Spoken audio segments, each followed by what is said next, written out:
In my previous life, my brother took his sugar baby to see a meteor shower because she said she wanted to. He drove to the countryside with all his bodyguards to create a perfect stargazing night for her. Unfortunately, business rivals whom my brother had bankrupted saw this opportunity and broke into our estate seeking revenge. My mother fought desperately to protect me, suffering severe injuries that left her fighting for her life. I called my brother repeatedly, begging him to return quickly and help us. He finally had to come back with his security team. The intruders were captured, but then terrible news came from the countryside. His sugar baby had left a suicide note, her fate unknown. In her letter, she accused me of deliberately drawing my brother away, causing her to be tortured by his enemies before she took her own life. My brother coldly burned her letter and told me not to worry about it. Afterward, my brother was blamed for what happened, and my father promised to put me in charge of the company. However, after the celebration dinner ended, my brother brutally murdered me in my bedroom. His face showed no emotion as he coldly said, "Someone as treacherous as you should have died long ago. You should have been the one to die, and the family inheritance should have been mine." I died with my eyes wide open in disbelief, and when I opened them again, I could hear our enemies breaking down the front door of our mansion. The thunderous crash of the heavy iron gates being forced open at our estate jolted me back to reality from my near-death experience. I grabbed my panic-stricken mother, who was about to rush out to see what was happening,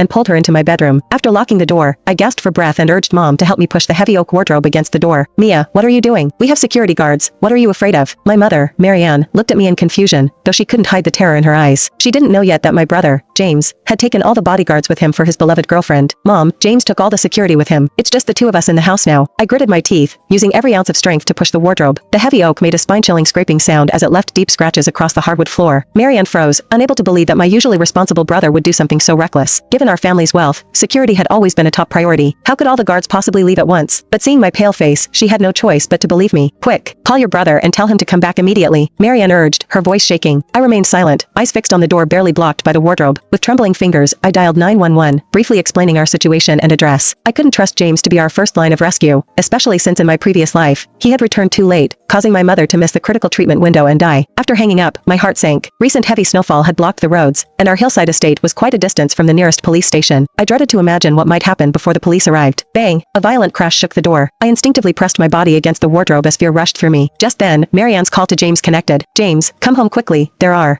intruders in the house." Marianne's voice broke with tears. James's impatient voice came through the speaker. "Come on, Mom, stop making things up. I'm still waiting for the meteor shower with Michelle. I'll be back tomorrow." "I'm not lying. There really are intruders. Come back quickly, or you'll be collecting our bodies," Marianne practically screamed. James's tone grew even colder. "I know you don't like Michelle, but there's no need to make up such stories to scare me. And tell Mia Cooper that she should stop playing these little games. I won't fall for it again." Hearing these words, my heart completely sank. It seemed my brother had also been reborn, but why would he think this was a lie I made up? In my previous life, he had witnessed with his own eyes how those thugs tortured Mother and me. Why was he being so cold this time around? Just because of Michelle Peterson? Just because she casually said Mia did it on purpose in her suicide note? Heavy footsteps approached outside the door. Then the door was hit even more violently, making the wardrobe start to scrape across the floor with a piercing noise. We watched helplessly as the wardrobe's defense